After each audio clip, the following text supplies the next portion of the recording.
Today we're cooking a pork collar butt, low and slow in the Zgrill. It's been in here for about 40 minutes so far, and we're cooking that on 107.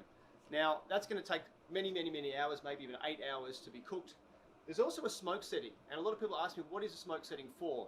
It's obviously used to start up the grill when you first turn it on, but you can also use that to get the maximum amount of smoke into your food. If you are using the smoke setting, it's only going to give you temperatures of about 70 to 90 degrees, so you can't really get your meat up to temperature doing that, but you can use it for the first couple of hours, and then you can bring your temperature up to 107, for example, to get your meat up to the desired temperature. So smoke setting, you can definitely cook on that, but again, it's not providing too much temperature, but it's going to give you maximum amount of smoke.